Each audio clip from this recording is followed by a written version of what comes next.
5 दिसंबर 1971 लाहौर के आसमान पर हिंदुस्तानी पायलट धीरेन्द्र जाफा का विमान नियंत्रण से बाहर होता चला गया। अपने विमान को नीचे गिरता देख उन्होंने सीट इजेक्शन का बटन दबाया, जिसने उन्हें तुरंत हवा में फेंक दिया और वह पैराशूट के जरिए नीचे उतरने लगे। जाफा बताते कि जैसे वे नीचे गिरे, नाराए तकबीर और अल्लाहू अकबर के नारे लगाते हुए गांव वालों की भीड़ उनकी तरफ दौड़ी। लोगों ने उन्हें देखते ही उनके कपड़े फाड़ने शुरू कर दिए। किसी ने उनकी घड़ी पर हाथ साफ किया तो किसी ने उनके सिगरेट लाइटर पर झपट्टा मारा। सेकंडों में उनके दस्ताने, जूते, 200 पाकिस्तानी रुपए और मफलर भी गायब हो गए। तभी जाफा ने देखा कि कुछ पाकिस्तानी सैनिक उन्हें भीड़ से बचाने की कोशिश कर रहे हैं। एक लंबे चौड़े सैनिक अफसर ने उनसे पूछा, तुम्हारे पास कोई हथियार है? जाफा ने कहा, मेरे पास रिवॉल्वर है। शायद भीड़ ने उठा ली तो अब वह भी मेरे पास नहीं है। क्या जख्मी हो गए हो? लगता है रीढ़ की हड्डी चली गई है। मैं अपने शरीर का कोई हिस्सा हिला नहीं सकता, जाफा ने कराहते हुए कहा। उस अफसर ने पश्तो में कुछ आदेश दिए और जाफा को सैनिकों ने उठाकर एक टेंट में पहुंचाया। जाफा की कमर में प्लास्टर लगाया गया और उन्हें जेल की कोठरी में बंद कर दिया गया। रोज उनसे सवाल जवाब होते। जब उन्हें टॉयलेट जाना होता तो उनके मुंह पर तकिए का गिलाफ लगा दिया जाता ताकि वो इधर उधर न देख सकें। एक दिन उन्हें उसी बिल्डिंग के एक दूसरे कमरे में ले जाया गया। जैसे ही वो कमरे में पहुंचे, उन्हें लोगों की आवाजें सुनाई देने लगी। जैसे ही वो अंदर घुसे, सारी आवाजें बंद हो गई। अचानक जोर से एक स्वर गूंजा, जैफ सर। और फ्लाइट लेफ्टिनेंट दिलीप पारुलकर उन्हें गले लगाने के लिए तेजी से आगे बढ़े। उन्हें दिखाई नहीं दिया कि जाफा की ढीली जैकेट के भीतर प्लास्टर बंधा हुआ था। वहां पर 10 और भारतीय युद्धबंदी पायलट मौजूद थे। इतने दिनों बाद भारतीय चेहरा देख जाफा की आंखों से आंसू बह निकले। तभी युद्धबंदी कैंप के incharge squadron leader Usman Hanif ने मुस्कुराते हुए कमरे में प्रवेश किया। मैंने सोचा मैं आप लोगों को क्रिसमस की मुबारकबाद दे दूं। वो शाम एक यादगार शाम रही। हंसी मजाक के बीच वहां मौजूद सबसे सीनियर भारतीय अफसर विंग कमांडर बनी कोयलो ने कहा कि हम लोग मारे गए अपने साथियों के लिए 2 मिनट का मौन रखेंगे और उसके बाद हम सब लोग राष्ट्रगान गाएंगे। जाफा बताते हैं कि 25 दिसंबर 1971 की शाम को पाकिस्तानी जेल में जब भारत के राष्ट्रगान की स्वर गूंजी तो उनके सीने गर्व से चौड़े हो गए।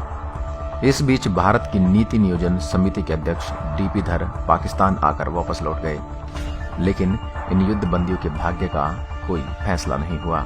1971 की लड़ाई से पहले एक बार पारुलकर ने अपने साथियों से कहा था कि अगर कभी उनका विमान गिरा दिया जाता है तो वे पकड़ लिए जाते हैं तो वो जेल में बैठेंगे नहीं, वो वहां से भागने की कोशिश करेंगे, और यही उन्होंने किया।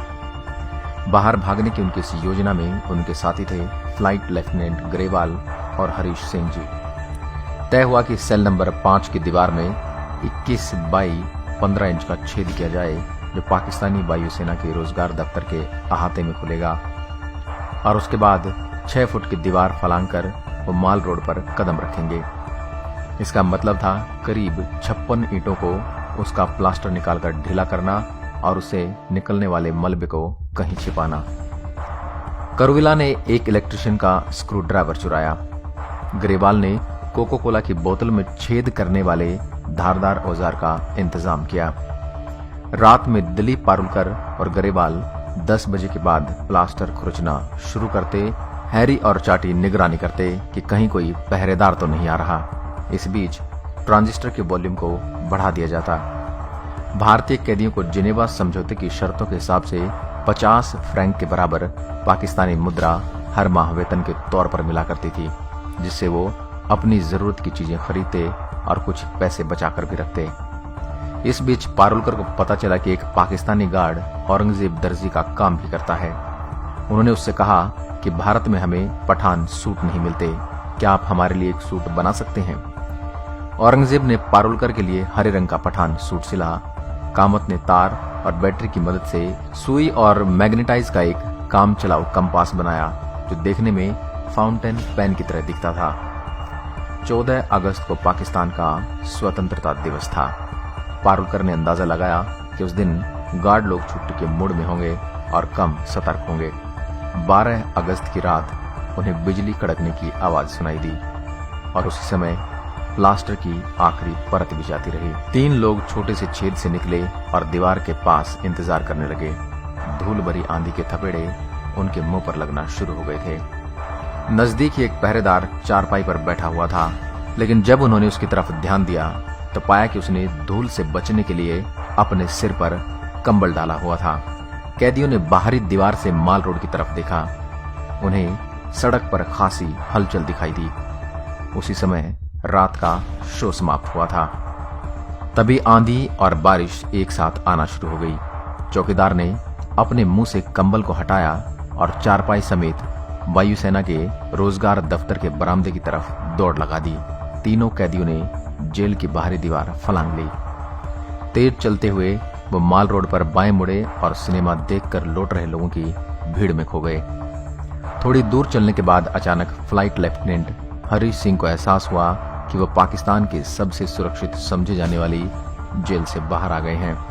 वो जोर से चिल्लाए, आजादी। फ्लाइट लेफ्टिनेंट मलविंदर सिंह ग्रेवाल का जवाब था, अभी नहीं। सबने तय किया कि वो अपने आप को ईसाई बताएंगे, क्योंकि उनमें से किसी को नमाज पढ़नी नहीं आती थी। वो सभी ईसाई स्कूलों में पढ़े थे और उन्होंने भारतीय वायुसेना में काम कर ईसाइयों को नजदीक से देखा था। दिलीप का नया नाम था फिलिप पीटर और ग्रेवाल ने अपना नया नाम रखा था अली अमीर। भीगते हुए वो तेज कदमों से चलकर बस स्टेशन पर पहुंच गए। वहां पर एक कंडक्टर चिल्ला रहा था, पेशावर पेशावर पेशावर जाना है क्या आपको? तीनों लोग कूदकर बस में बैठ गए।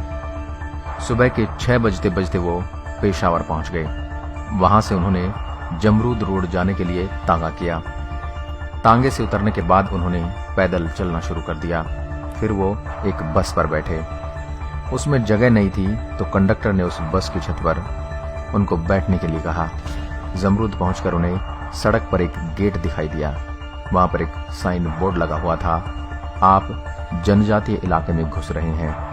आगंतुकों को सलाह दी जाती है कि आप सड़क न छोड़ें और महिलाओं की तस्वीरें न खींचें। फिर एक बस की छत पर चढ़कर वो 9:30 बजे लंडी कोतल पहुंच गए। अफगानिस्तान वहां से सिर्फ 5 किलोमीटर दूर था। वो एक चाय की दुकान पर पहुंचे। ग्रेवाल ने चाय पीते हुए बगल में बैठे एक शख्स से पूछा, यहां से लंडी खाना कितनी दूर है? उसको इस बारे में कुछ पता नहीं था। चाय स्टॉल का लड़का जोर से चिल्लाने लगा कि टैक्सी से लंडी खाना जाने के लिए 25 रुपए लगेंगे। ये तीनों टैक्सी वाले की तरफ बढ़ ही रहे थे कि पीछे से एक आवाज सुनाई दी। एक प्रौढ़ व्यक्ति उनसे पूछ रहा था, क्या आप लंडी खाना जाना चाहते हैं? उन्होंने जब हां कहा तो उसने पूछा, आप तीनों कहां से आए हैं? दिलीप और गैरी ने अपने पहले से तैयार कहानी सुना दी। एकदम से उस शख्स की आवाज कड़क हो गई और वो बोला, यहां तो लंडी खाना नाम की कोई जगह है ही नहीं। वो तो अंग्रेजों के जाने के साथ ही खत्म हो गई। उसे संदेह हुआ कि ये लोग बंगाली हैं जो अफगानिस्तान होते हुए बांग्लादेश जाना चाहते हैं। ग्रेवाल ने हंसते हुए जवाब दिया, क्या हम आपको बंगाली दिखते हैं? आपने कभी बंगाली देखे भी हैं अपनी जिंदगी में? बहरहाल तहसीलदार के अर्जी नवीस ने उनकी एक न सुनी और उन्हें तहसीलदार के पास ले गया। तहसीलदार भी उनकी बातों से संतुष्ट नहीं हुआ और उसने कहा कि हमें आपको जेल में रखना होगा। अचानक दिलीप ने कहा कि वो पाकिस्तानी वायुसेना के प्रमुख एडीसी स्क्वाड्रन लीडर उस्मान से बात करना चाहते हैं। ये वही उस्मान थे जो रावलपिंडी जेल के इंचार्ज थे और भारतीय युद्ध बंदियों के लिए क्रिसमस का केक लेकर आए थे। उस्मान लाइन पर आ गए। दिलीप ने कहा, सर आपने खबर सुन ही ली होगी, हम तीनों लंडी कोतल में हैं। हमें तहसीलदार ने पकड़ रखा है, क्या आप अपने आदमी भेज सकते हैं? उस्मान ने कहा कि तहसीलदार को फोन दें। उन्होंने कहा कि ये तीनों हमारे आदमी हैं, इन्हें बंद कर दीजिए, हिफाजत से रखिए लेकिन पीटिए नहीं। उधर 11 बजे रावलपिंडी जेल में हड़कंप मच गया। जाफा की कोठरी के पास गार्डरूम में फोन की घंटी सुनाई दी। फोन सुनते ही एकदम से हलचल बढ़ गई। 7 युद्ध बंदियों को अलग कर अंधेरी कोठरियों में बंद कर दिया गया। एक गार्ड ने कहा, यह सब जाफा का करा धरा है। इसको इस छेद के सामने डालो और गोली मार दो। हम कहेंगे कि ये भी उन तीनों के साथ भागने की कोशिश कर रहा था। फिर सब युद्ध बंदियों को लायलपुर जेल में लाया गया। वहां भारतीय थल सेना के युद्ध बंदी भी थे। एक दिन अचानक वहां पाकिस्तान के राष्ट्रपति जुल्फिकार अली भुट्टो पहुंचे। उन्होंने भाषण दिया, अपनी सरकार को आपके बारे में कोई चिंता नहीं है, लेकिन मैंने अपनी तरफ से आपको छोड़ देने का फैसला किया है। 1 दिसंबर 1972 को सारे युद्ध बंदियों ने बाघा सीमा पार की। उनके मन में क्षोभ था कि उनकी सरकार ने उन्हें छुड़ाने के लिए कुछ भी नहीं किया। भुट्टो की दरियादिली से उन्हें रिहाई मिली है, न कि उनके अपने देश की सरकार की बदौलत। लेकिन जैसे ही उन्होंने भारतीय सीमा में कदम रखा, वहां मौजूद हजारों लोगों ने मालाएं पहना और उन्हें गले लगाकर उनका स्वागत किया। पंजाब के मुख्यमंत्री ज्ञानी जैल सिंह खुद वहां मौजूद थे। बाघा से अमृतसर के 22 किलोमीटर रास्ते में उनके स्वागत में सैकड़ों वंदनवार बनाए गए थे। लोगों का इतना प्यार देखकर इन युद्ध बंदियों का गुस्सा जाता रहा। दोस्तों, आपने देखा किस तरह हमारे देश के वीर जवान वापस भारत लौटे और उन्होंने किन कठिनाइयों का सामना किया। भारतीय जवानों के सम्मान में कमेंट में जय हिंद और भारत माता की जय जरूर लिखें और इस वीडियो को ज्यादा से ज्यादा फैलाएं ताकि सबको इन वीरों के बारे में पता चल सके। जय हिंद, जय भारत मित्रों।